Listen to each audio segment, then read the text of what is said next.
Guys, this is a unexpected tall tales with Taco.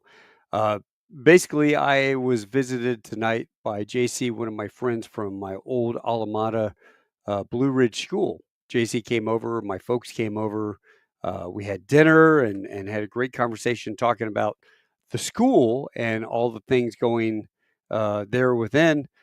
Uh, I basically I wanted to get JC on to do a podcast, and he needed to drive all the way back over to Dallas side to be able to get to his hotel, and he'd been up since dark 30 flying.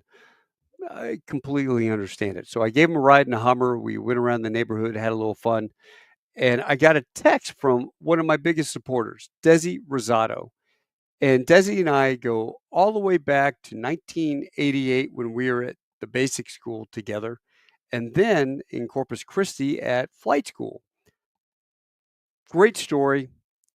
I said, you know what, Desi? How would you like to be the guest tonight, impromptu? And he goes, yeah, sure. Send me a link. So guess what? Here we are. And without further ado, my good friend, Desi Rosado. How are you, brother? I'm doing well, brother. Hey, hello to you and to your audience. I hope we get a lot of people tonight.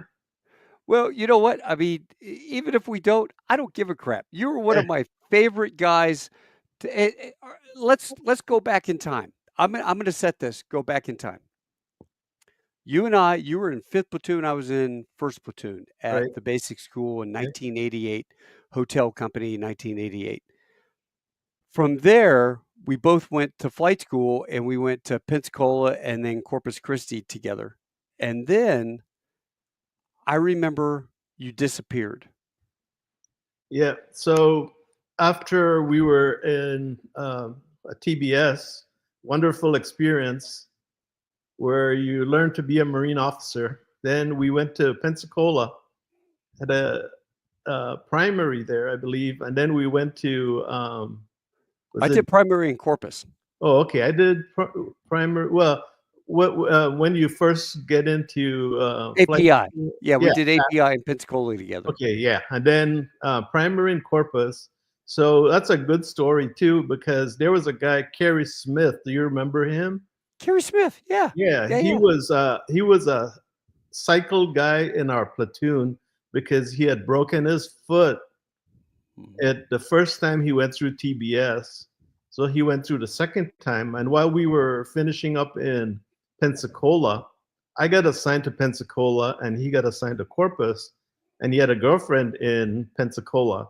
So he didn't want to go to Corpus. So I said, you know what? I'll change with you. So we exchanged billets and I went to Corpus and he Yep. stayed in Pensacola. And wouldn't you know it, man? We were at Corpus about 6 months or 7 months, something like that, 8 months. Uh-huh. And there was a midair in Pensacola, and he didn't survive. Yeah. Yeah, I remember that. Yeah, They were doing a Apple yeah, deal, and the other airplane landed on top of them, and they had the yeah. midair. And so that was strange.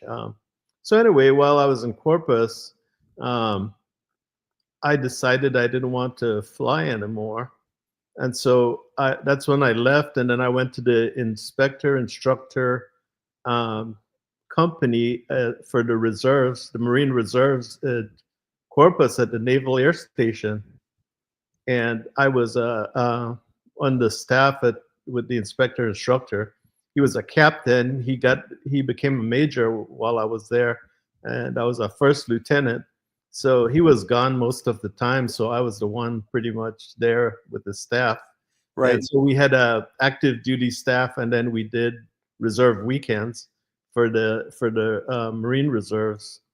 But didn't And you go, communications, right? So you went back to comm school. no, so I stayed with that inspector, Oh, the INI staff for the rest of the time I was in.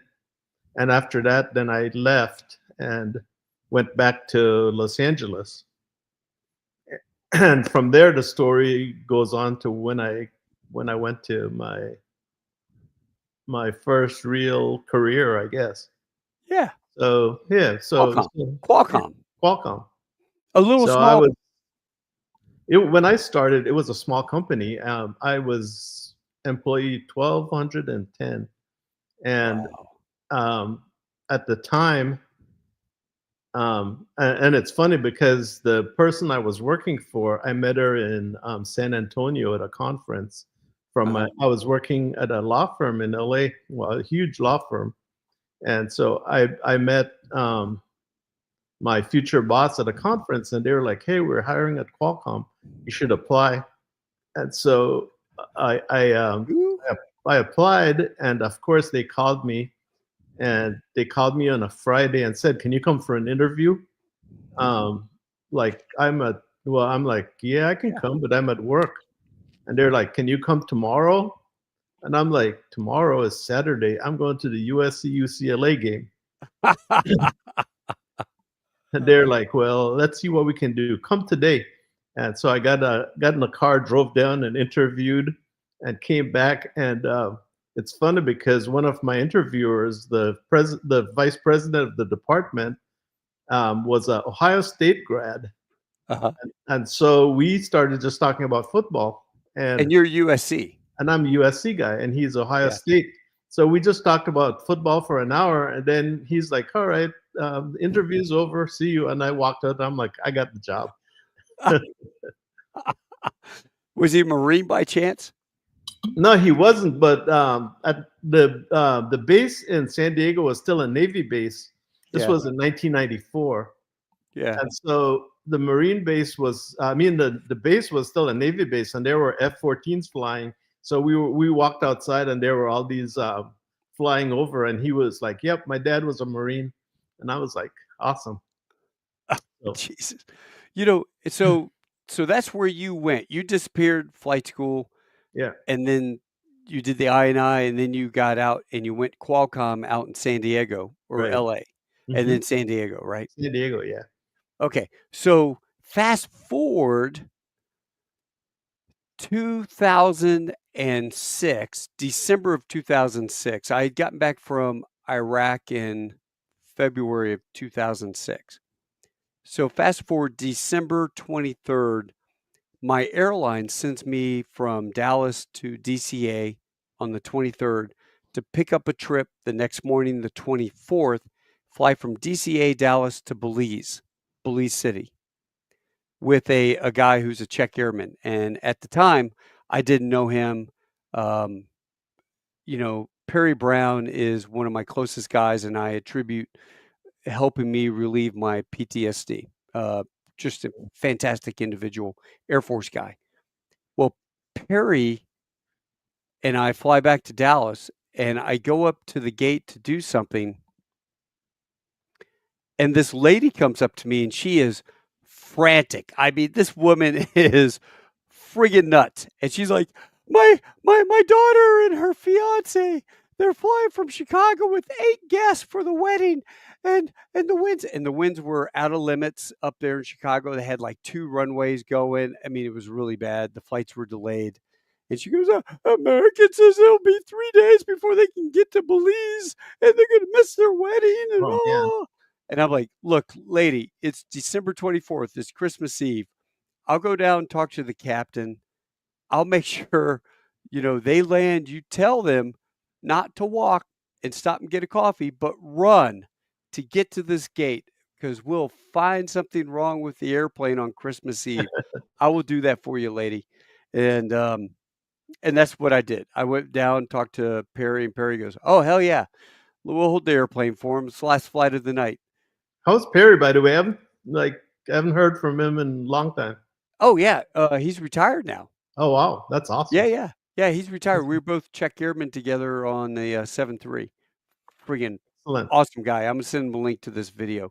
Yeah, Perry, if you're listening, you end up listening to this, just know from the bottom of my heart, I love you. You are the best individual, and you helped me get through a lot of my PTS issues. So thank you very much, brother. that's Any awesome, and it was such a great pleasure meeting him too. What a great guy! I Oh, had a yeah. good time meeting him and stuff, so that was a good time. Yeah, But well, that's a that's little in the future. So let's finish your story. yeah, yeah. So the best part is as the lady is now, oh, she's relaxed, she's happy, she's satisfied that, the kids are gonna make the flight. She leaves. You walk up, and I'm looking at you, and you're like, Mitch friggin' Taco Bell. And I'm like, looking at you because you're out of place, out of mind. You know what I mean? And you go, "It's me, But you're not Desi even you Rosado." didn't even tell me I didn't even tell you my name. You just looked at me, and you looked at me for a second without even blinking. You just said, "Desi." Desi, And I was but like, "Yep, yeah, it literally took a second for my mind to go, "Where do I know this guy? East Coast, West Coast, the war, 130s, where Desi, shit, TBS." And then we went and we sat, went over to one of the chairs and we sat down, we were catching up. And yep, this was the best part, folks. I go, "Hey, Desi," because he's wearing a wife beater t-shirt, like a tank top, and shorts." cut off shorts and flip-flops. And I go, "Do you have any nice clothes in your suitcase that you could change into? I could try to get you up to first class." And Desi pulls out his, uh, his first class ticket and goes, "I'm already, 1B." And I'm like, "Look at you, fancy pants." And then we start talking and we find out about what, he's been doing for the last, 20 years. And it was just so funny. So, Dude, and, you well, go ahead. I think we're going there. yeah, so then I introduce you to Perry. Right. The people show up, everyone's boarding the airplane. The people show up, they get on the airplane, they're the very last ones. The lady, of course, the mother is very happy. I'll make sure my daughter names the first kid after you. Yeah, Yeah. right. Um, but Desi's up in first class, and I introduce him to Perry. And then Desi says, "Hey, man, why don't you guys come hang out with me on my But at my before hotel?" that, let me tell this one Yeah. story. On the flight, so we get on board, everybody's all seated and stuff, and Mitch comes running. You come running to where I was, and you hand me a fistful of papers, and you're like, "Read this." And I'm like, "Okay." So I start reading, and it's the sandgram. Yeah. And then, so I'm like, "Okay." So I was going to take a nap, but I guess that's out of the question now. So um, you get on the intercom, and you're like, "Ladies and gentlemen, if you like your flight, just make sure you say it's Captain Mitch Bell. But if you don't, you can blame it on the guy sitting there in 1B, Desi Rosado. He's an engineer at Boeing." No, I know what I did to you, man. I got on the PA and I told everybody, "Hey, Desi Rosado in 1B was an engineer for Boeing, and his sole job was to design the overhead bin. So if you have a question why your luggage doesn't fit, feel free to go talk to that guy. And if he's asleep, wake him up. He loves talking that engineer geek stuff." That's what I did to you. And I'm like, "Oh, great." So now there goes my sleep too. Everybody's going to be coming by. But people would walk by and just smile and keep on going. Nobody stopped. Thank God. Well, the best part was Desi invites Perry and I to come out to his island. Now, unbeknownst to me, I could not remember this. Desi grew up on Caye Caulker in Belize City and then got a NRTC Marine Option Scholarship out at USC. So he invites us to come to the island. I mean, who wouldn't want to pass, to go out there, right? And we're staying at a little hotel right downtown. And so I tell Perry, "Hey, Desi says let's go out tomorrow morning on Christmas Day, go hang out with him and his brother, and we'll go swimming with the manta rays." So Perry's like, "Hell yeah!" So we walk a mile from the hotel to the downtown island airport. We pay $50. We get on a caravan. We fly over to Caye Caulker, which I think was like, is it two stops? Two stops, maybe? Yeah, and it's like 12 minutes. Yeah, yeah, I mean, it was we got on the airplane, we were the only ones. We flew over the first key, then we went to the second one, we landed, where Desi's brother, God rest your soul, picks us up and in a golf cart and takes us back to the hotel. Desi's still passed out asleep upstairs in his hotel room, and we go up and from we go wake partying the your night before. oh, you're a party man. We go up and wake your happy ass up. Come on, man, get out of the rack. Yeah, it's Reveille, and I was like, "What?" And then your brother got the boat and we went out and we went swimming with the manta rays, with the stingrays. Now, you got to understand that when this happened in 2006, Steve Irwin had just died by being hit by That's a right. stingray. That's right.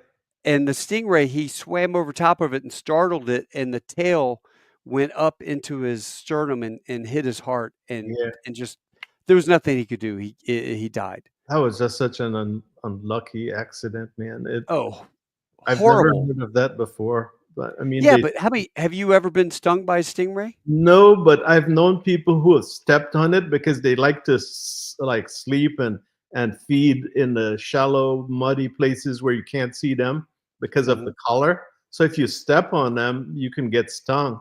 But I've never heard of anybody being stung anywhere besides under their feet. Or on the calf, right? Because Right, the thing would right. come up and hit you in the calf. Yeah, yeah. How bad is the sting from a stingray? It's pretty well, it's not that bad, but it's bad enough where you need to get a little attention. Let's put it that way. So So that thing popping up into Steve Irwin just, I mean, just it went punctured. through him, is what I understand, and hit his heart, didn't it? That's what Yeah, happened. So it was just unfortunate that where it hit him was just really like an unfortunate set of circumstances that just happened, and it cost him his life. yeah, But so we took you out to the Belizean Reef, which is awesome, right? yeah. It's the second largest barrier reef in the world, besides Australia, which is Steve Irwin's place out there. And so we went to the Belize Reef, and we took you to a place called Shark and Ray Alley, which is where the nurse sharks and the rays hang out. What they do is those guys are smart now. They listen to the engine of the outboard motors coming, Yeah. and when the motor comes and we stop the boat by the reef, they all congregate around the boat waiting to be fed. And so we went and we took you there and you swam with the sharks and the rays. Yeah, you know what?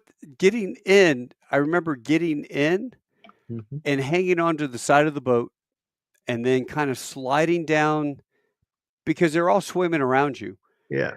and then sliding down with the mask and the snorkel and Mhm. then swimming along with them. I was worried about getting down on top and, Yeah. getting Steve Irwin, Yeah. but, No. And it was we took you to some nice places where the water was really shallow, where you could stand up and walk around as well. yeah. And Oh, yeah, oh, dude, we had such a blast. Alright, so what is the name of your hotel? so it's called Costa Maya Beach Cabanas on Caye Caulker, Belize. And so since you've been there, we put up a taller building with like 8 more rooms, Really? and these are really huge rooms. So it's really nice right now. And where I slept that night, where you got me, was the smallest room we could find because the place was sold out. So that was all that was left. So I own the place, and I got the smallest room that we could find. But Well, it was, I mean, that day was a blast. I remember that very well still. We had such a good time. It was great seeing you again. I mean, just running into you at the airport, flying with you being the pilot, and then we get to Belize, and I was inviting you to come out for Christmas Eve, and you're like, no, no, spend time with your family. I'll come out tomorrow. And I was like, yeah, right. I didn't believe you. And then sure enough, you show up at like 8 o'clock in the morning. And so we go about, I think if I remember correctly, we had breakfast and then we went out on the boat, and we were there all day until like 2 o'clock. We came back, we had a lunch on the beach, yep. and then you guys had to shower and head back to the airplane, Yeah, I mean, we left from the lunch, we went out to the airport, jumped on the caravan, and went flew straight to back. the international airport. Oh, downtown airport. It was, down from the big airport Yeah. where we landed, and Okay. it was a mile from our hotel, so then we landed, we, boogied back to the hotel, literally ran upstairs, grabbed a shower, got our uniforms on, we are beat rid from being out on the water all day. Yeah, We grab our bags. I mean, we just got in a shower. We got our uniform on, and then we flew from Belize back to Dallas on Christmas Day. And I got to tell you, I have my memories of being on the road for Christmas, right. like Hong Kong in '94. That was a blast. Hong Kong '94. God, that was a blast. Iraq in '05. It wasn't a blast, but it was impactful because of where you were and all the guys you were with.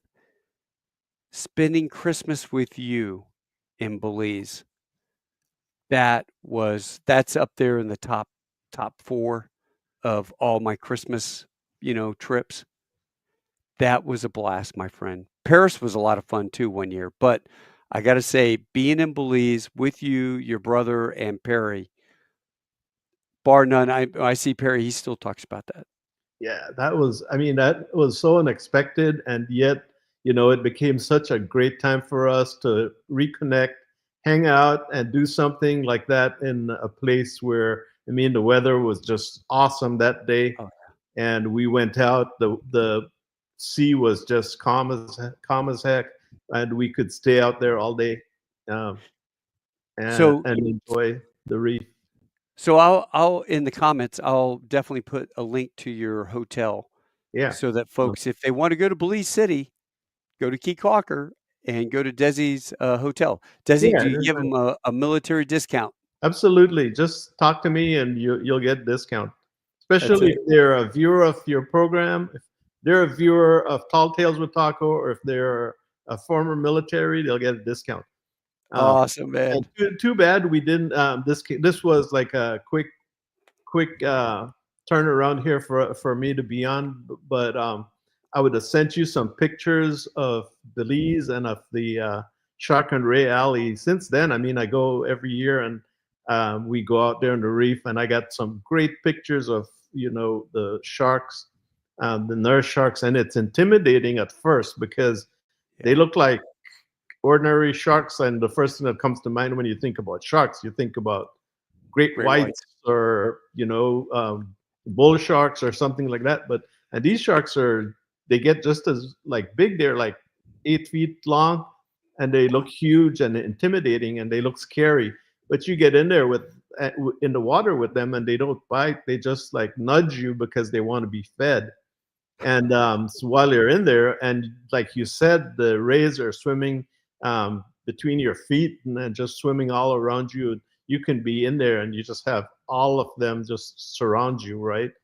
And Yeah. so it feels a little intimidating, but they're perfectly fine. You can get in the water and just hang out with them, and then Well, now have your how friends. far are you from the Blue Hole? So the Blue Hole from Caye Caulker, you can do a trip, but by boat it takes a good 2.5 hours by boat, and by you can do an airplane trip as well, a sightseeing trip. And I've done the sightseeing trip a few times. As a matter of fact, I went with a guy who was the pilot. I sat in the front seat with him, and he let me fly the plane on the way back. I'm like, oh yeah, just trim that puppy up for me, and I'll fly it. And so you can do an airplane ride as well, and that takes only a half hour to get out That's not there. bad. And Talk then about the once, Blue Hole so people understand what we're talking about. so the Blue Hole is an ancient limestone cave that collapsed after the last ice age. It was above um, sea, the sea level, but when the sea level rose, the Blue Hole was a huge limestone cave, and it collapsed. So it's like about 200 feet across, and it's like 400 feet deep. And from Really? the It's air, I 400 mean, feet deep? yeah, and you can see it from the air. You can see it very well. Right when you come in, you see that deep blue um, color, and that's why they Yeah. call it the Great Blue Hole. And as a off, they found another one right north of Belize in Mexico, like it's called Chetumal Bay, and they found another blue hole there that's just as big, and it's been there all the time. I'm like, how can you just find it? And this has just been a couple of years ago, and they're how can Yeah. you just find it? It's been there all along. So they Well, I found gotta another tell one. you, flying over the blue hole, you can see it because the water is so clear, and then you see this perfectly round, The deep coral. blue hole. Yeah.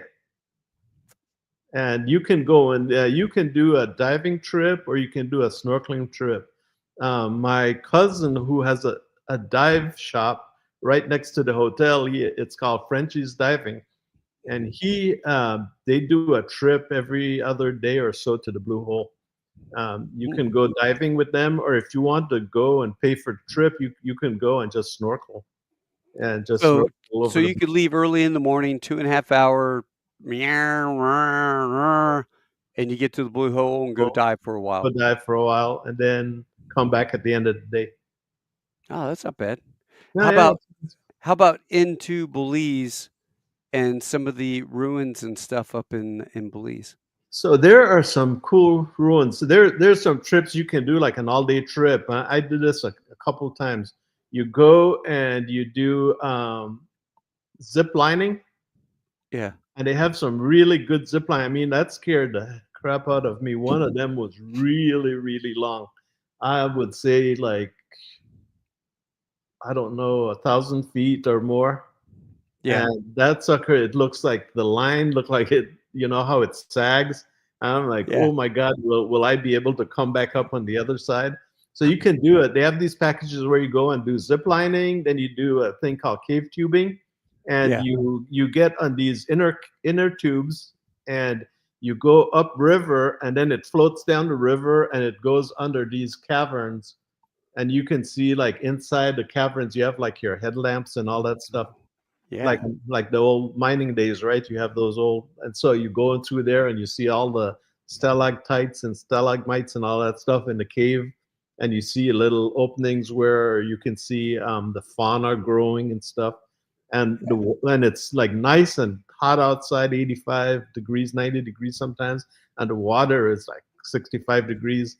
So there's a Ooh. big difference. You get in there, the water is really cool until you get used to it, but it's really Yeah. nice. And then from there you go, and then you go to a Mayan ruin, and Oh. there are like about four different sites that you can go to.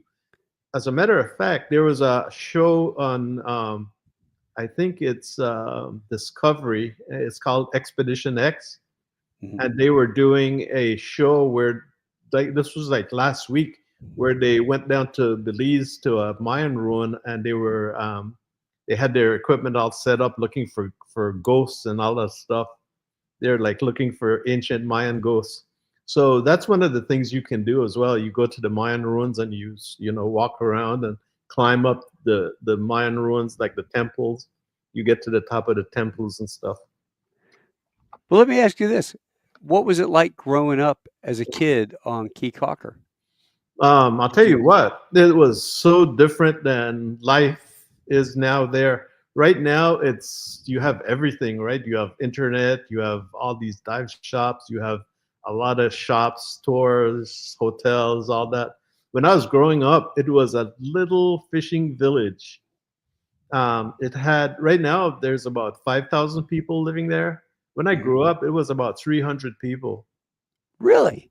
Yep, 300 people, one school, and primary school, not even a high school. So to go to high school, you had to go to the mainland, Belize mainland. But where I grew up, I mean, it was so idyllic almost, except that we were all dirt poor. And Well, the main, how did you end up going to USC as a someone from Belize? so when I was growing up, I went to high school in Belize City, and then I went to a thing called sixth form, which is a British system. Mhm. So after you finish high school, which is fourth form, like one, two, three, and fourth form, then after that you do another couple years and you get a AA degree. I did Mhm. history and economics. So um, after I was getting done, one of my brothers um, had some friends from Florida, and they sponsored me to come to the U.S. To go to school in Florida, and they knew a congressman, and I don't know how they worked it out, but the congressman just they told me, hey, just take your passport and send it to this place, immigration in Tampa, and came back and it had all the stamps I needed. Oh, So, nice. so I was in, and then I went to LA because I had a brother living there. The same one that took us out in the boat. As a matter of fact, he was living Yeah. in LA, and I went there, and they were just um, they were working, and so I was like thinking about what I was going to do. So I said, you know what, I really need to get a degree. So I just said to myself, I'm like, I'm going to make it in this world. I was 18, Mhm. and I went to school in Florida for a couple of semesters, but over the summer when school was out, I went to LA, and I get there and I um, decided that I was going to go to either UCLA or USC. Those were the two schools, two big schools in LA. And so I sent in my application to USC and UCLA. I never heard back from UCLA. Yeah, And they're a bunch of losers. of course, yeah, you call them UGLY. And so, so I heard back from USC, and they said, you need to come in for an interview. And I'm like, holy shit, okay, I guess so. So I went in for my interview, and then a week after my interview, I got a letter and said, you've been accepted. Uh-huh. And I was in. And so that's when I was um, 18, 19. And so I'm there, and I'm like, well, from where I lived in a little place called Lawndale, which was a suburb of LA, but it was a good 20 miles from downtown LA where USC is. And I'm Mhm. like, I can't drive here every day. So I'm like, I've got to get a job and move down here. So I applied on campus and got a job with campus security. And You were campus cop on yes, during yep, college? yeah. And what I did was a job called community service officer. So Mhm. I didn't carry a gun. I had Right. the same uniform and everything, but I was unarmed.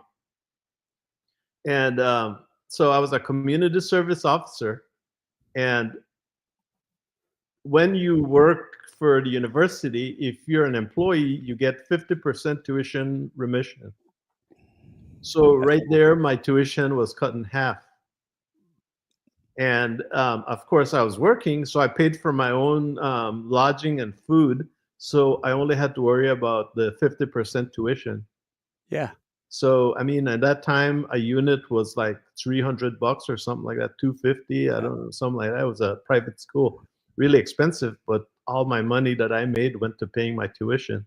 Yeah. And I had one student loan for like $12,000, and I paid it off within like 5 years of graduating. I paid it off. So, Nice. um, But, so, now how about applying to be a citizen? Because you have so to be a citizen to be a Marine Corps officer. right, because you need and to get a flight contract, you had to have a security clearance, right? Top secret. Mhm. So when I was going to USC, one of the guys at the ROTC unit, he's a Marine option as well. He worked for a congressman, Democrat congressman, but we won't talk about that too much. So That's all right. he was Help an you out. intern. His daughter is now the congressman because he passed away. But so one of the guys who worked, who was a ROTC guy, he also was getting a flight contract. He became a helicopter pilot in the Marine Corps. And there's another story with him too. I was in Hawaii on vacation one time and I ran into him. Really? What Yeah. was his name? Um, Do you remember? no, I don't remember Nah, right you now. know what? I mean, that was a couple beers ago, Mm. but not to put you Let me on the see. spot, that was funny. Yeah, no, I can't remember his name right off, but he was a Mexican citizen. and he wanted to be a Marine as well, right? So he Right. wanted to be a pilot as well. So he had to become a U.S. citizen as well. So I don't know how I got to talking to him about all this stuff, and then he was like, he told me, he's like, I'm a Mexican citizen, and I'm getting my citizenship. Why don't you give me your papers? You give me your paperwork, and I'm like, I already applied, and he goes, give me your paperwork. I'm going to take it to the congressman, and they're going to do a congressional inquiry, and you're going to get your citizenship right away. Oh And shit. sure enough, um, so I gave him the stuff, and the beginning of September, I can't remember what year, 1986 or 87, 87. Yeah. And by September 19th, I got a call from immigration and they said, hey, come on Friday. And this was like Monday, they called me and they said, this was like a week, I mean, 3 weeks after I applied. They called me and they said, you're getting sworn in. Come Friday and get sworn in. And I No had way. already been to TBS, OCS, right? So Right. I did a 10-week program at Brownfield. Yeah. And so I went in and got sworn in, and I was a citizen within a month. Oh my God, that is amazing. It is an amazing story. I mean, the whole thing, the way it happened to me was just so, I don't know, it was by the grace of God. I it happened so quickly, Yeah. and I don't want to say easily because life is never easy, right? But it happened so just You know what? Who you know, who you meet, and then God placing God points in your life. You happen to meet that guy at that time who was connected. Dude, that is a beautiful story. yeah. So his name was Rubalcava was his last name. Uh, Um, can't remember his first name right now. But anyway, so he told me, hey, just give me your paperwork. I'll take it to the congressman and he'll do a congressional inquiry. You'll get this done really quick. And sure enough, within 3 weeks, I was sworn in as a citizen. that is And amazing. yep, and that was a story with that. So there I was at USC, right, just getting ready to get done. I became a citizen and graduated and was shipped off to TBS. Mhm. And And there we were. and there we were. Hotel That's where Hotel we A. met. That's where we met. So do you know from our class? I know 5 guys who are general officers now from our class. Yeah. That's isn't that amazing? Yeah, we had we had a really good class. I mean, in terms of successful folks. Um,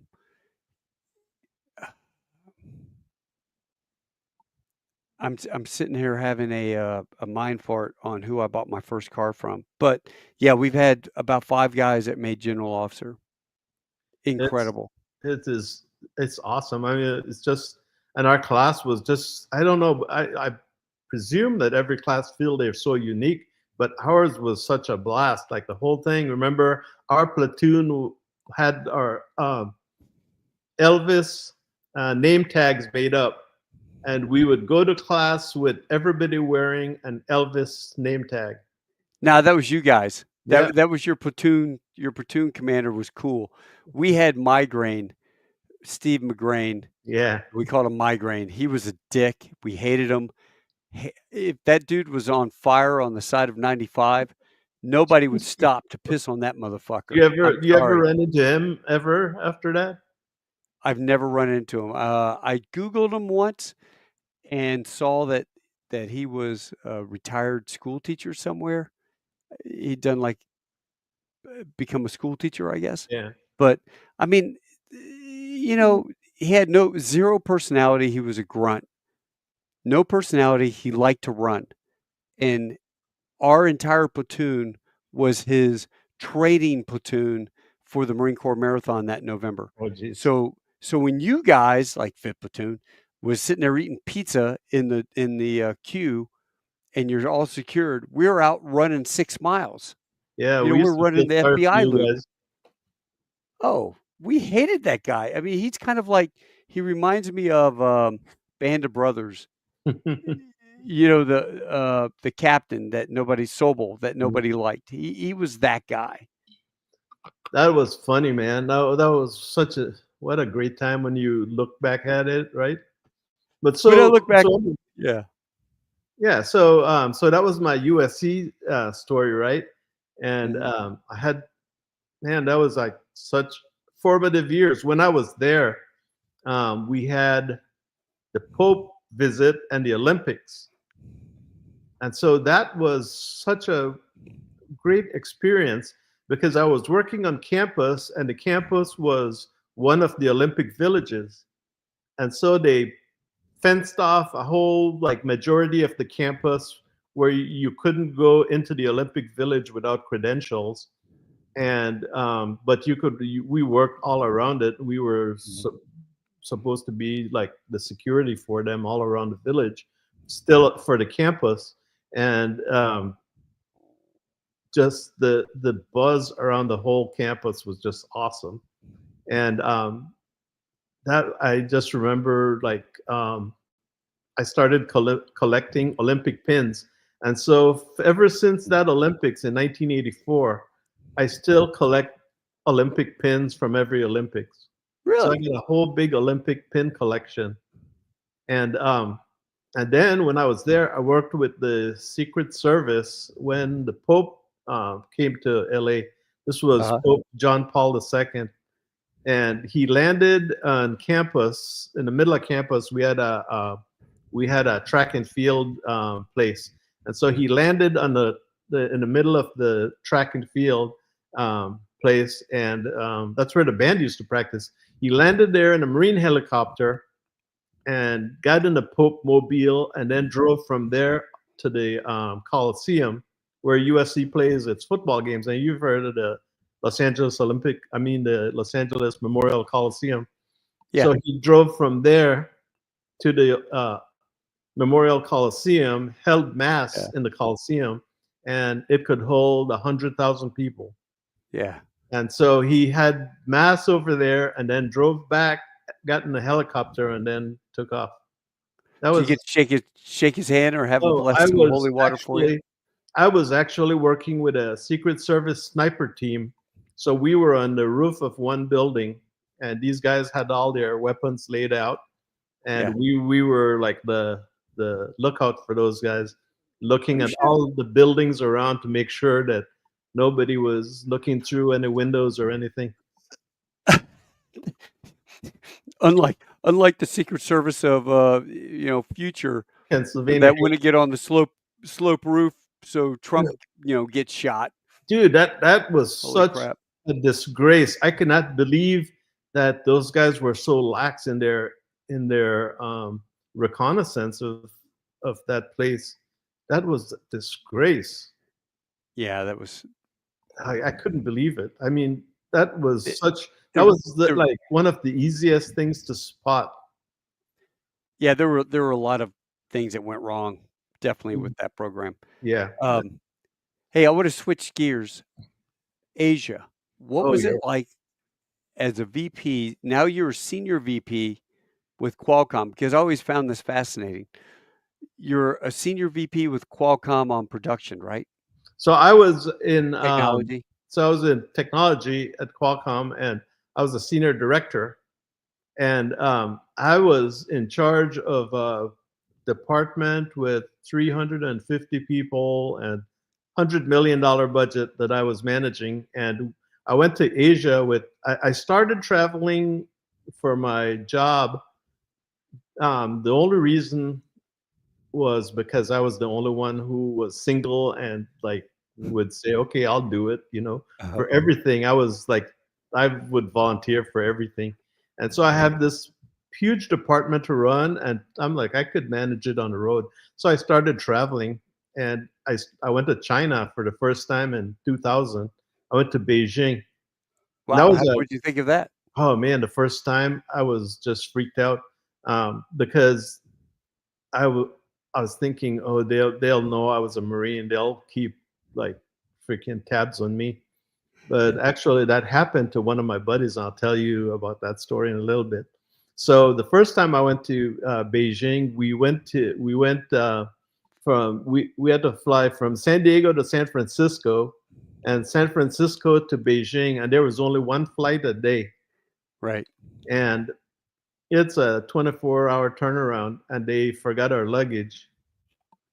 So we get to Beijing, and we're all stinky, and we're going through their immigration, and there were a couple guys, two VPs in front of me, and I see them walking with the immigration officer, and I didn't know what they were. They have these green uniforms and stuff. I'm Right. like, oh shit, they're gonna arrest those guys. What do we do?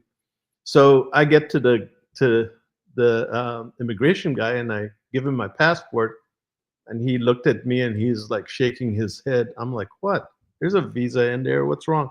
He's like, no visa. And I'm like, what are you talking about? No visa. There's a visa in there.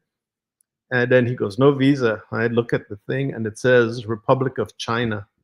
I'm like, the secretary sent the thing to the Taiwanese embassy Oh!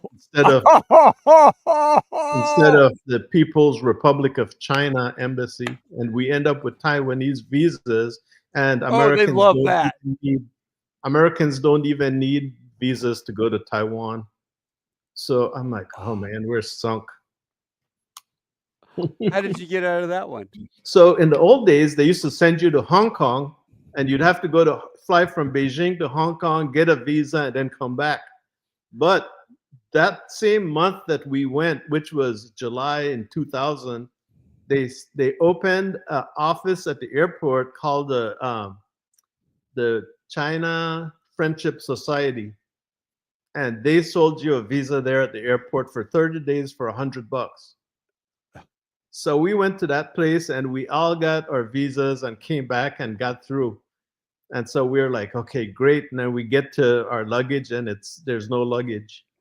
So we get to the hotel, and like the first thing those guys go, oh, we got a little trip for you guys, and they're taking us to the Great Wall. And we're like, we don't have luggage, we don't have anything. What the hell? Let's go. And you're like, still not used to the time zone, so you're a little lagged. So we get off, and we go to the Great Wall of China, and we walk around and check out the wall and everything, and come back, and still no clothes. And we got there Sunday, so we next day we had meetings. So we show up. I had to go buy like a new shirt and stuff to get to these meetings. And the first thing my buddy does, my buddy Pat, he was in real estate.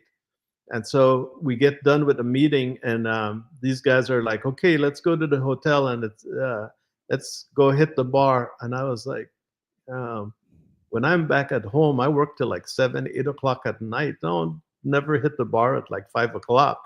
This is nice to be able to hit it off, get off at 5 and go drink. I'm like, that's cool. I got to travel more. So my friend Pat, he's like, let's ditch those guys, like all the VPs and stuff. We're like, let's ditch those guys. Let's go to Tiananmen Square. And I didn't know anything about China at that time. So I'm like, dude, I don't feel comfortable. He's like, let's go. Just be adventurous. I'm like, okay. So we get in a cab, and we go to Tiananmen Square. And so first thing we do, we walk out, and we get in Tiananmen Square, and it's huge, right? You have on one side is the Forbidden City, and on the other side is like their capital-like structure where you go. If you've ever been there, where it is. Like, so the first thing I see is a van with police, and they're beating up people in the middle of the Tiananmen Square. And it was that religious group, Falun Gong, and they're out of Hong Kong, I guess, but they're all over China as well. And they were praying in there, and so they started dragging them away and putting them in the van. And I had a big old camera, and so I started taking pictures, and all of a sudden I see a big hand like this in front of the camera, and the guy looks at me, he's like, no pictures. I'm like, okay. Whatever you say. I don't want to go to jail. Yep. So that was my first trip, but it was amazing. The food was just awesome, right? Yeah. And after that, I started going like once a month.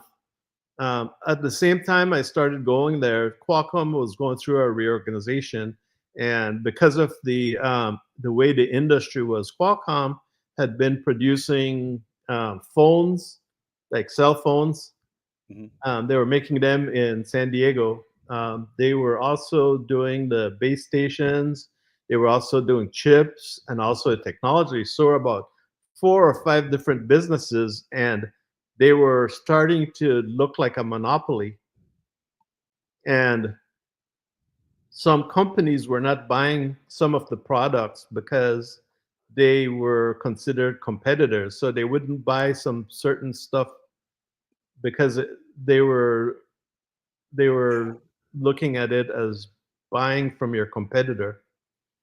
So Did you guys Qualcomm, did you guys did you guys move your business over to China or no. Taiwan? So what Qualcomm does is now it's called a fabless chip maker, and so what the all of the engineering is done in San Diego, Mhm. and now India, but basically San Diego, and then they do the some of the stuff um, in India. But so they do the what they call a tape out in San Diego. They run these simulators, and we had like huge data centers with these huge computers, and they do all the servers. They run all of the simulations in San Diego, and they call it a tape out. Once it gets all done, they take that and they send it to Taiwan to a company called TSMC. And TSMC is the biggest chip maker. They make chips for everybody, like for Apple, Samsung, Qualcomm, Nvidia. So they make the chips in Taiwan and in China. And so all these companies, especially like Qualcomm, which is a fabulous chip maker, they send the designs to TSMC in Taiwan, and they make the chips there, and then they send them to the region. From there, they send it to the regional hubs. So they would send the chips to directly to Singapore, and from Singapore they would do the distribution, or they would send them to China, and then China they would distribute it as well. So does Qualcomm manufacture chips back in the US now? So no, nobody does except Intel. But Intel's chips were mainly just for computers. Qualcomm's chips were all for mobile devices. And Yeah, I wondered about that during COVID. I mean, you couldn't repair your dryer because it was missing a chip. Cars weren't being manufactured because they were missing the chip, and well, the and chip was and that was distribution problems, right? It was the supply chain. So the true. chips, the But chips where the were chips were manufactured they in were Taiwan. manufactured in Taiwan, and they were waiting to be shipped to their to the device maker, whoever it was, and it couldn't get there because of the distribution problems. You So remember what would stop you, Desi, from starting your own chip company? barrier of entry? It is expensive. You could, but that effort. I mean, just for an instance, I went to live in Taiwan as an expat in 2011 and 2012. I lived in Asia. I lived in Taiwan, and we Qualcomm was starting to manufacture a glass for a mobile device. So if you think about your cell phone with that screen, oh, check out my screen. Nice. so so with that screen, so Qualcomm had developed a new screen, and that screen you could actually read it in sunlight because Mhm. it wasn't like these are backlit, and Mhm. they're hard to read in sunlight, direct sunlight. Well, the one Qualcomm was developing, you could actually read in sunlight because Hmm. it produced. I can't remember how the actual technology how it worked, but the way it worked was it was a different um, set of um, technology behind like the electrons behind the glass. And so to make it work and sell it, we had to build our own factory. And so it was Qualcomm invested $2 billion to build a factory in Taiwan. Wow. And this was for a new technology. It wasn't even fully developed yet, but they were So thinking ahead and built this factory in Taiwan, $2 billion US. so $2 billion in Taiwan, what would that cost to build in the US? Did they price that out? Um, TSMC just built one in Arizona. It cost something like $8 billion to build chips. 8 billion. So we're gonna start manufacturing chips here in the US. Yes. I think that's great. I mean, we ought to bring back chips. We need to bring back medicine, Steel. antibiotics, all that stuff. Yep, pharmaceuticals, steel, all of the things that you would need if there was another COVID Yeah, type pandemic or epidemic or pandemic. All the supply chain issues that we have had during COVID should hopefully some of that will be alleviated by having yeah, those in the US. yeah. So like you can get your chips anywhere by just driving a truck. You don't even have to fly it. You could just put it in a semi and drive it across the country. So they're Right. building. So TSMC built a plant that just went online a few months ago, and they're going to be building chips in Arizona. Oh, good. Um, Good. I mean, and that's good news for the US. yeah, but it took a while, and I read an article where they were talking about the problems they were having with build, not so much building, but with initializing it and having it come up to speed because American workers are different than Taiwanese, right? The culture is different, and Right. so there were some issues with how people work. And I was like, that's interesting. That's an interesting sociological problem. Taiwan, you just do as you're told. Like there's, that's just the bottom line is they tell you what to do and you do it. I have a friend who was an engineer in at TSMC, but he was from Europe Mhm. and he spoke like fluent Chinese and he worked there and I couldn't call him during the daytime because as an engineer they or every person who went into that fab in Taiwan, you had to leave your phone or any personal device locked up outside in a locker. Oh, wow. You couldn't have it with you, and those were the rules. You couldn't take any device like that. And so if we had made plans for lunch, I would have to wait for him to come out, call me, and then I could go meet him. Jesus. Wow. And then some of the rules about working, right? Those guys work like crazy. I mean, their work hours are just like it is expected that you will just work until the boss left or But whatever that's until like, the whole Asian mindset and mhm. concept of Yeah, work ethics. yeah, I mean, they made a movie back in the was it the '80s or '90s with Michael Keaton yeah, yeah, where he was in charge of a Honda yeah. or Japanese auto plant, right? yeah, Yeah, yeah. It was kind of the same deal, trying to embrace the, ideals of that Japanese culture yeah, in manufacturing to US standards and night yeah, and day, you yeah, know? yeah. And so how they solved it though was kind of unique. They took Americans and they sent them over to Taiwan to work at the factory for a full year before the factory in Arizona was opening up. Uh-huh. So they sent all these guys over to Taiwan to work and get used to the company culture before they came back to Arizona and started implementing their work teams. That's So that amazing. yeah, so that things could run more smoothly when they started operations. And I've heard recently that they started operations and everything's going well. It's going better than they expected, is what I heard.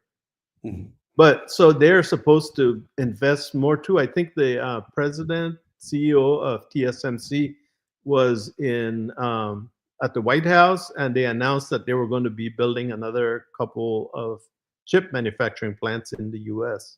Oh, good. That's great news. That's, Mhm. That's I mean, great just news. And exactly what President Trump always talked about. You know, we yeah, need to bring manufacturing, especially chips, back to the US. yes, and the good thing about that is that I think I don't know. I'm just speculating, but it gives Taiwan a lifesaver, a life preserver, where they can move the manufacturing know-how to the U.S. outside of Taiwan. If China ever invaded, they could shut down everything and Mhm. have that same technology in the U.S. Oh, wow. already Okay. working, so that there wouldn't be a global chip shortage. Just Man, like that's smart. yeah. So the Chinese are pretty pissed off about that. That's why they've been acting up. They're calling the Taiwanese. They're saying that they're U.S. puppets and they're U.S. servants and all kinds of stuff. They're name calling the Taiwanese because TSMC got smart and just said, "Hey, let's move the technology and all of the know-how to the U.S. and that's going to be our ace in the hole. If China decides to invade Taiwan, we can shut everything down and just destroy all of the technology that they have there that the Chinese want to get their hands on and have it Yeah. reemerge in the US." What do you think about the Taiwanese capabilities against China? Um, How long do you think they would last as a Marine? 2 weeks, 3 weeks. They would last a month at the most, except that's why I think people have been saying what we need to do is arm Taiwan like a damn porcupine, right? So that the Chinese would find it very painful to try to occupy. But the Mhm. Chinese have so many damn soldiers. I mean, their army is so big that they would parachute in. They don't have to parachute into the cities. They'll parachute into the mountains and work their way down from there. Mhm. But the the thing is, the Taiwanese have to be ready with their F-16s to shoot down military transport and support, the fighter escorts, Mhm. um, because the ships are easier to shoot down. The Taiwanese have the shore-to-ship missiles that can shoot at Right. ships, but with airplanes, I mean, they start dropping in troops from the air, and then that's going to be harder once they start landing, right? Especially if Yeah. they land in some remote area in Taiwan, in the middle of the island or something where it's less populated and also less defended. So Yeah. that's why the concept was arm Taiwan, make it like a porcupine. So it's going to be very painful for China to try to invade. Even with all their ships and everything, that's fine, but they can't get close enough to the island. Taiwanese also have they also They have have subs, don't they? subs. Yeah, they have subs, and they have newer subs now. So I think that they would make it very painful, but they can't last very long, especially if the Chinese start like doing what the Russians do, right? Destroy everything in your path. Yeah. I mean, if they use the same war concept like the Russians. I mean, the Russians, like what they're doing in Ukraine, which is so criminal. They just shoot indiscriminately at cities. They don't shoot at military. They shoot at cities. So it makes it painful for the Ukrainians to stand and defend. They're not defending military. They're defending cities. They're defending their population, civilian Y population. yeah, but then what is the quest? I mean, what do you get out of it if you destroy the cities and the infrastructure? Well, look at what they're doing, right? They destroyed the infrastructure and then they come in and try to build it back up. No, but Like, I mean the Chinese. I mean, oh, the what would it Chinese. what would the Chinese gain destroying the infrastructure Well, of they don't Taiwan? care. Well, they don't care about the people or infrastructure. They just want the island because it's a matter of national pride for Mm, them. If they take it over, no matter what it costs, they will have a. They can brag and say, "Look, we said we were going to take Taiwan, and we did. We took mm. Taiwan." And the people are they're so not informed or not as well informed in China. I mean, you don't have Facebook and you don't have all that stuff, and any social media that's there is highly regulated. That you would never hear about what happened to their military or how bad it was or how difficult or how many people died or any of that stuff.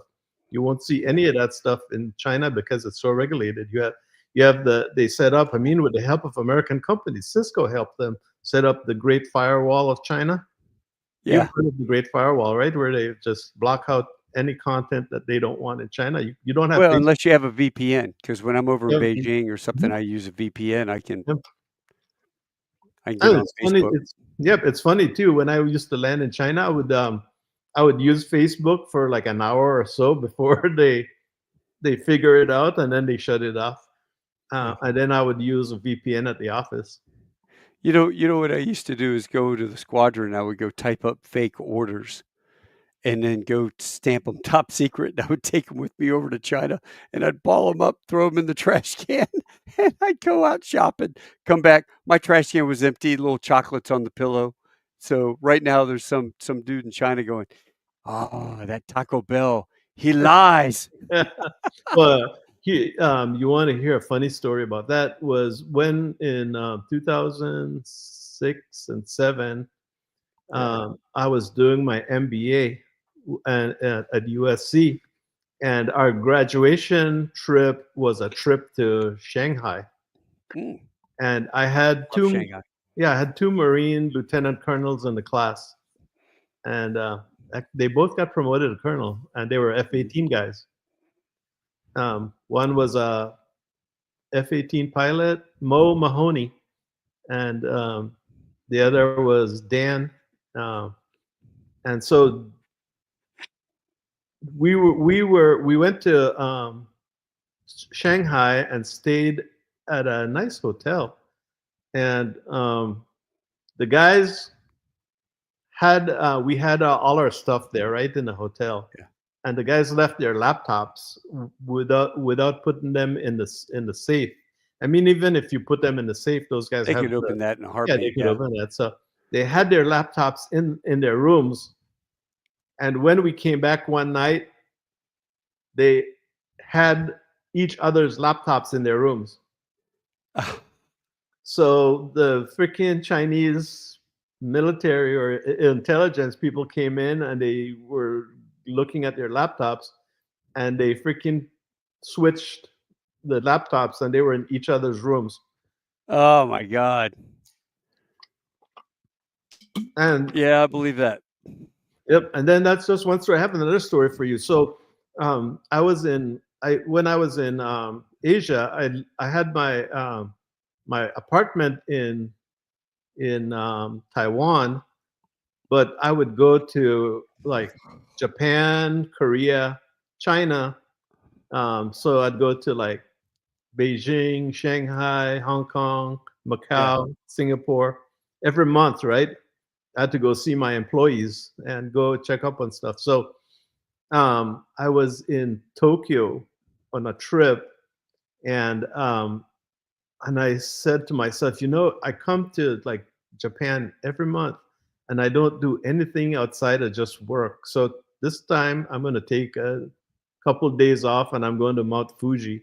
So I did a Mount Oh Fuji wow. tour, and we took a bus to Mount Fuji and went up to like 9,000 feet Did up. you go to the top? Not all the way to the top, just to about 9,000 feet. I think it's about 14,000 feet Yeah. tall. So we took a bus and it took us to a station about 9,000 feet up. And there's actually a trip where you can go and you can do a I trail walked. to the I top. walked the whole way up and Did you then do down. one? Oh Yeah. man, that must have been awesome. Oh, it So was. Sunrise on yeah, Fuji. so I'm going up Mount Fuji, and then halfway up there, there's Marine Corps Station um, Mount Fuji, right? Yeah. There's a Marine Corps Air Station there. They fly mainly helicopters out of there, I think. I didn't know that. I like was looking out the bus, and I'm like, hey, check this out. There's a Marine Corps Air Station here. Yeah. So we get to Mount Fuji, and then we went. um, and did a funicular, and we went to an active volcano, and Oh, wow. they have a little gift shop there, and but you can see the stuff coming out of the volcano, and then they tell you, oh, there's an old Japanese story that if you eat 7 eggs that were boiled in this thing, you get 7 years for every egg you eat. And so this one kid came up to me and he's like, hey, will you help me eat these? Because I have cholesterol runs in my family, so I can't eat all 7. I'm like, okay. I'm like, where are you from? He's like, oh, I'm from Dallas. And he's like, I'm ethnic Chinese, but I'm from Dallas. And this is my high school graduation trip. I'm like, whoa, cool. That's And cool. so he's like, "Oh, you got a USC shirt on." And he's like, "That's the school I wanted to go to, but I couldn't get in." And he's like, "Oh, I'm going to McGill in Canada." I'm like, oh, "Okay." And he goes, "Dude, I have a full scholarship too." And I go, "Oh, really?" He goes, "Yep." He goes, "The government of China gave me a full ride scholarship just because I'm like ethnic Chinese." And so I was thinking to myself, I'm like, Spy. when that kid gets done with his degree, and if it's engineering and he's working at some company and the Chinese government said, well, it's time to pay back. We need this kind of information from you. This is Yep. what you need to get us. And I was like, I wonder how many of those kids are in companies all over the US and Canada doing Oh, that shit shit. ton. And industrial espionage, they're all over the China. Mother Mother China has produced all of these kids with masters and MBAs and whatever, and Yeah, have put them into all the different companies all around the world.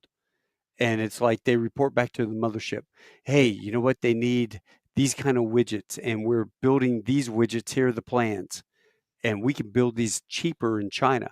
Yeah. I mean, yeah, they're. I And met we them. know, well, I mean, look at their was it called J35 or whatever? Looked Yeah, just like our F-35. yeah. Oh yeah. Yeah, It's they're funny. they're I mean, they're those lying stacks of shit. I mean, they're stealing stuff left and right. left So, and right, they were stealing us blind. yep. And all the manufacturing know-how. I remember when in the 2000s there was a big deal about China going to 4G. Right, we're at 5G and 6G now, but going to 4G and even 3G, China was pressuring companies that if you wanted to get into the Chinese market, you had to turn over technology. Oh yeah. And so you have to turn over technology in order to gain access to their markets. And so one of their things were they were developing a wireless technology where Qualcomm was doing CDMA.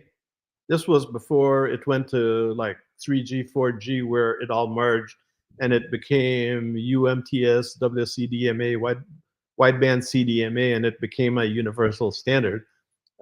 As opposed to it was the European standard and the American standard and stuff. Well, it was starting to merge, and China was doing their own technology. Mhm. And Qualcomm, in order to gain access to the Chinese market, and the Chinese market for Qualcomm is like 50% of their revenue. And they were forcing Qualcomm to help them develop their technology, which Mm. would compete against Qualcomm. So Qualcomm had to devote a team of engineers to help them work through all their issues that they were having. And they never developed it to make it work. But they were, right there on the heels of trying to develop their own technology. So eventually they would kick Qualcomm out and then just use their own technology. But let me ask you this: with um, when you're looking at the different phones and radiation and things, how bad do you think it is the radiation emitting from cell phones or towers or your Wi-Fi router and all that when you've got So there are always um, people who say it's bad, but how many people, since we've been using phones, cell phones ubiquitously, how many people have you heard get sick from cell phone radiation? Like the last 20 years? I've known 2 people with brain cancer, but I don't know how they got it. Yeah. Two people Hutch out of, Hutch from, class right behind us, yeah. Mike Yeah, Hutchison but had brain cancer. so two people out of Thousands. hundreds Yeah. of millions of people who use this stuff. I Yeah. mean, I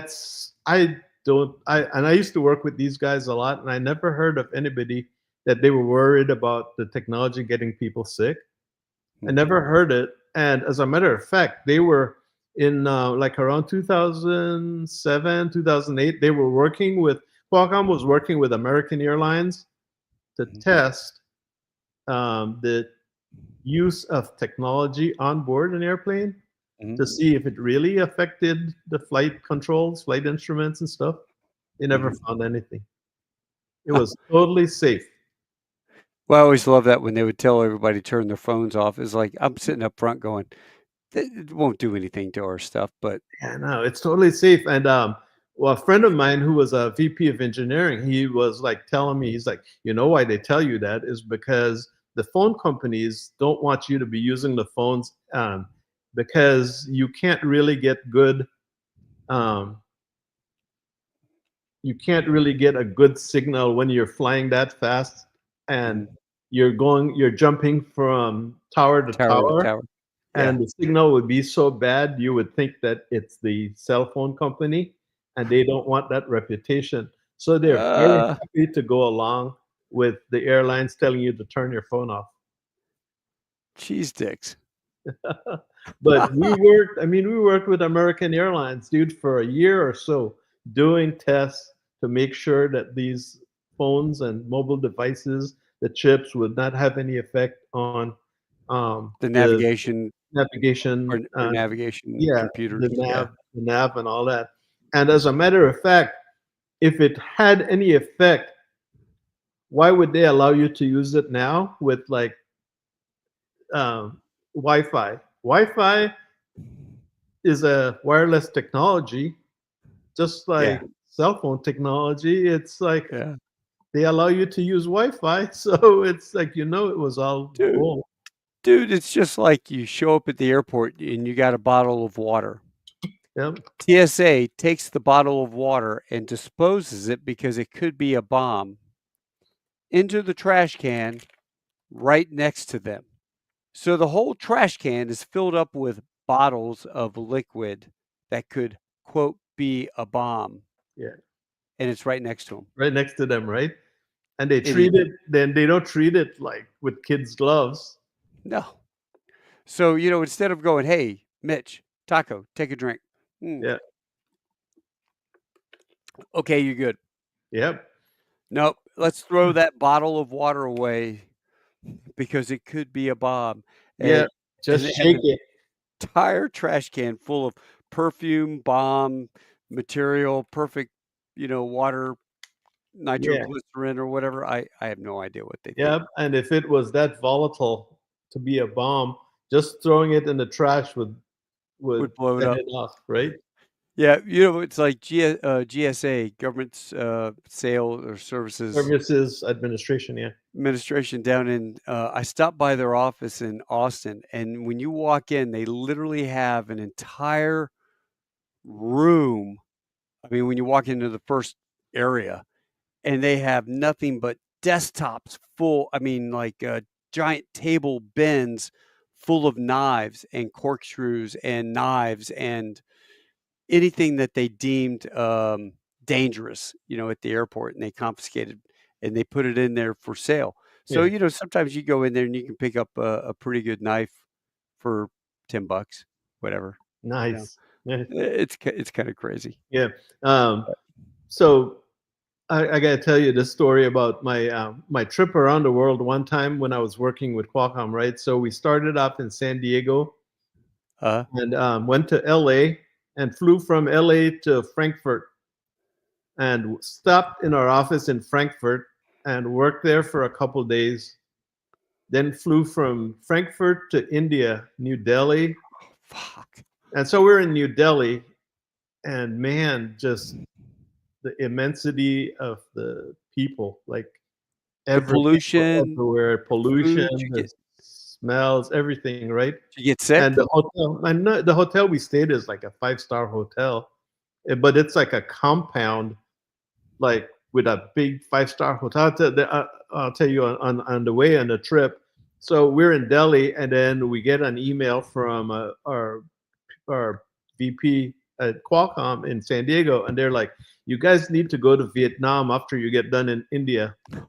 And so we got to India to Delhi, and then we went to a city called Pune in India, and we were traveling with an engineering group, and so in Pune, dude, it was just interesting because like our hotel is like 5-star hotel, and you go outside and you see people just like in the mud, like living there on the sidewalk and stuff, and it's just crazy. It's Sad. just sad to make you realize how two societies can live right next door to each other like that, Yeah. extreme rich and extreme poor. And so Pune for a week, then we went to Bangalore for a week, and then we went to, can't remember where, for another week, and then Calcutta, and then from Calcutta we went to Vietnam. And Vietnam was interesting. Went to Hanoi, of all Yeah. places. And Hanoi, the food was awesome, but we were there for a couple of days, and then we had these huge fires in San Diego, and my house was in an area that almost burnt down. I guess the fire stopped like right across the street from where my house was. Oh, dude, where I went to visit you that once on a layover? Was that a different place? That was a different place. Oh, man. But so my house was just almost burnt down, and then um, so I'm in Vietnam, and I went out partying with these guys one night, and they're from all over the world, from like Mexico, England, Australia, Chile, all Fun guys. these places. Yeah. But after a while, I realized I was buying all the drinks, and by the time those bottle of wines reached me, it was empty. And I'm like, what am I paying for like all this stuff? And then from there, we went to a disco, and I was like a big nightclub, and I'm like, oh, this is so cool. I get to my hotel at like 4 o'clock in the morning, and 7 o'clock, the guy, my friend's knocking on my door. He's like, dude, we gotta go. We got a meeting with Madame Chang or whatever from Hanoi Telecom. I'm like, oh my God. So I had to get up, shower, get in a suit. And we get to the Hanoi Telecom office, and the lady is like, she's the chairman of the Hanoi Telecom. They put us in a car, and they drive us for like 3 hours out to a private like villa.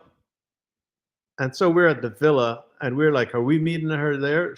They're like, nah, she just wanted you to see the place. And we're like, she's just like wasting our time. This is like, Yeah. she's just playing for time, right?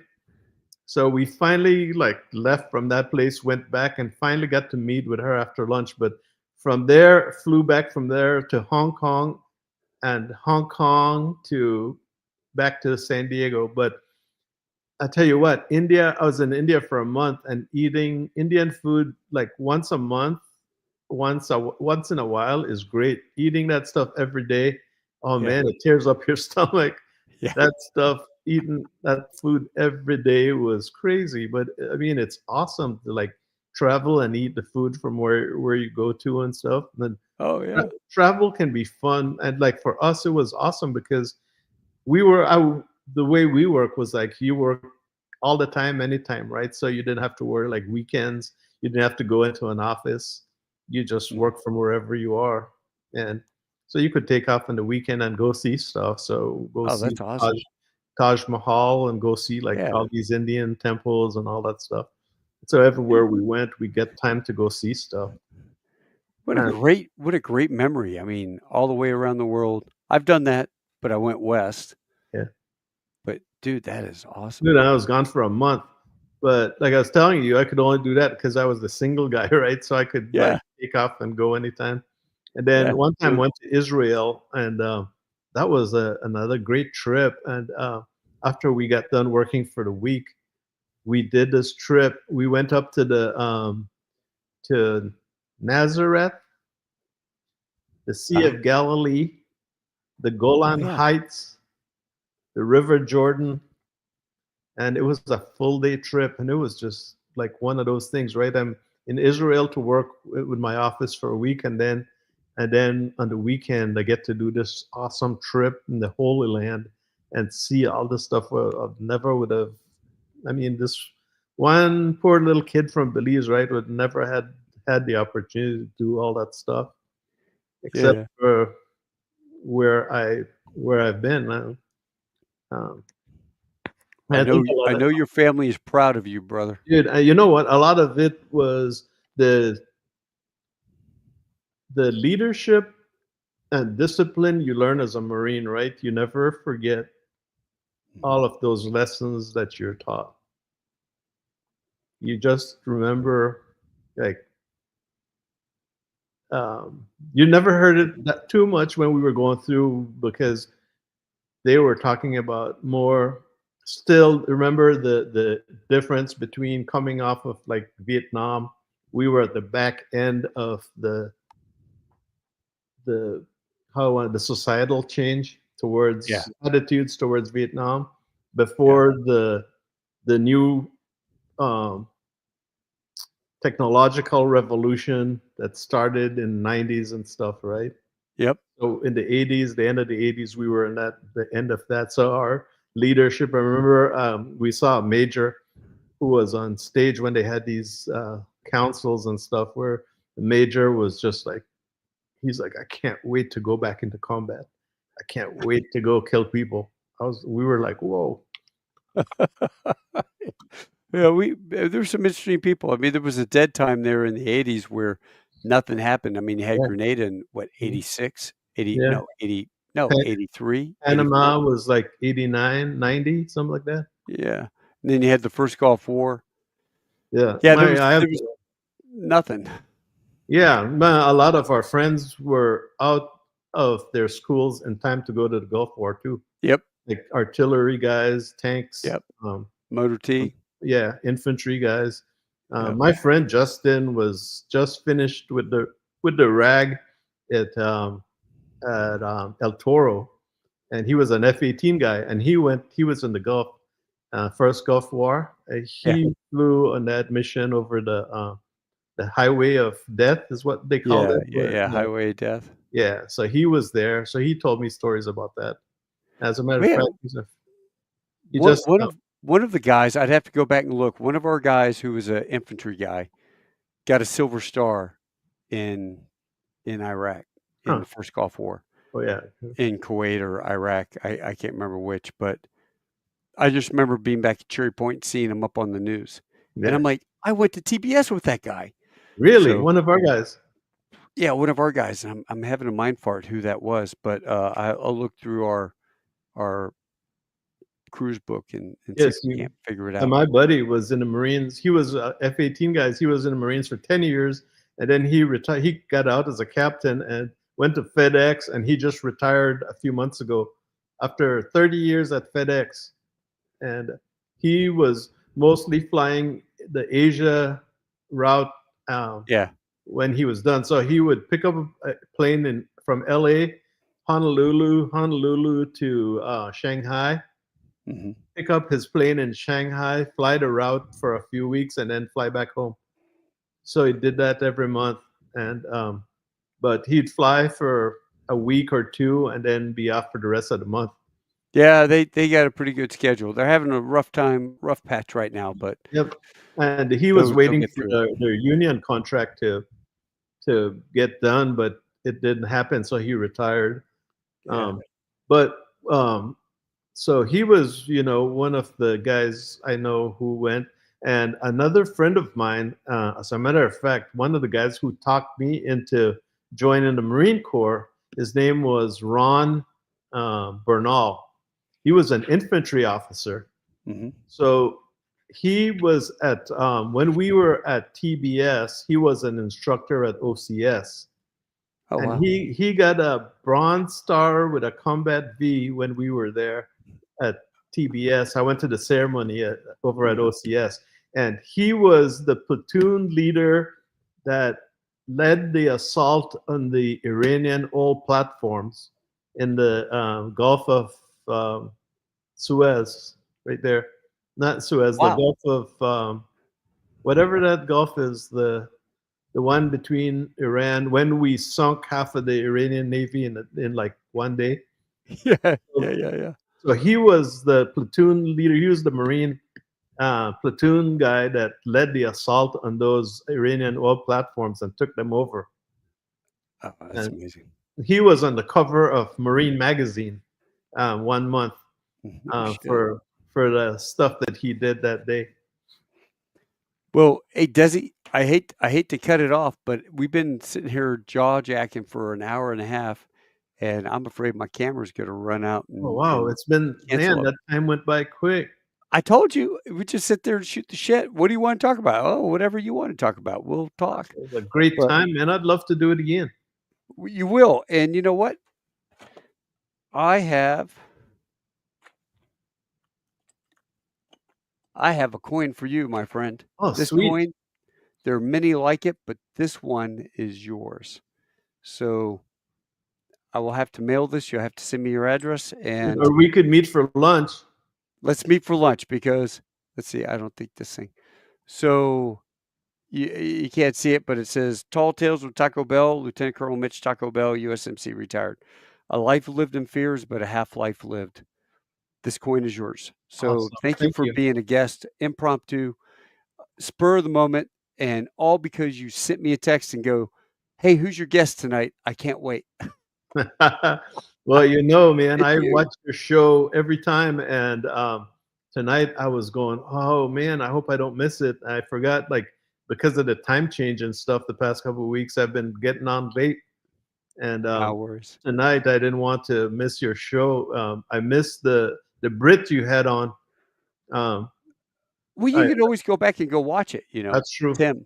Yeah, Yeah, as a Tim matter of Davis. fact, I was going to tell you, one of my friends from Caye Caulker, Belize, was in the Royal Marines, and he fought in the Falklands. Really? Yeah, yeah, You he need to was get me in touch with him. absolutely. That'd be cool. I can do that. He's on Facebook, so I can do a Facebook Yeah. meet up as well. Yeah, do that for me, would you? Yeah, I'd yeah, love to have him definitely. on. Yeah. All right, brother. Well, listen, I appreciate you. It's 9:20 now. We've been on for an hour and 33 Oh minutes. wow. I'm It gonna well, say, it was a pleasure. I really enjoyed it. When you told me, "Hey, do you want to be my guest?" and I was freaked out. I was going, what am I going to talk about?" And as it turns out, it was so easy to talk to you. You're such a good interviewer, a good well, thank host. you. Well, what is the name of your hotel in Caye Caulker? It's Costa Maya Beach Cabanas, and it's www.costamayabelize.com. I will make sure that I put that in the comments And tomorrow. I'll reply to your email and I'll send you the link. Okay. All right, brother. Well, listen, man, you have a great night, and until I see you for lunch, you have an awesome one. All right. Okay, great. Thanks. Good to see you, Mitch. And thanks for inviting me on. It was a pleasure. Hey, you know what? We're gonna see each other for the 250th, right? That's right. That's right. Because, dude, I've lost like 45 pounds, man. I'm trying Oh, to, I'm, I'm wow. trying to, I'm trying to get skinny so I can fit my dress blues. Looking good. Looking good. You got to invite me over to come drive in that Humvee and the Yeah, and that one armored personnel carrier you got there.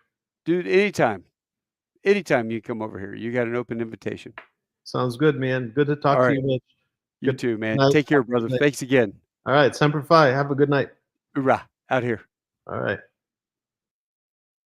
Hey, folks, thanks so much for those that stuck around for an hour and a half with Desi. Thank you so much. Desi is an old dear friend of mine. It's really cool to see. I mean, it's 20 years ago almost 20 years ago that we reconnected at the gate at DFW on Christmas Eve. And then the Christmas miracle the next day, hanging out with him and his brother and Perry. And it was just an awesome time. So thanks for joining us and letting us sit there and tell some old memories. Until I see you guys again next week. Adios, hasta luego, se wiedersehen, tschüss, sheshini, au revoir, domarigato gozamestando, shine kudasai, ciao, rivedici, tashikor, assalamu alaikum, mahala, dovidjenia, das vidanya. Take care. Let's see, what should I do? I think I need to do, hey, I got to laugh about this. Kevin Meckler, Marine jabbering. Yeah, that's true. And Bobby, thanks so much. Gung Ho 86. Great stories. I appreciate that. Yes, Bobby, we had 5 in one class. I forgot to mention that. So thanks so much for joining us. And you guys have a good one. Until I see you all again, hoorah.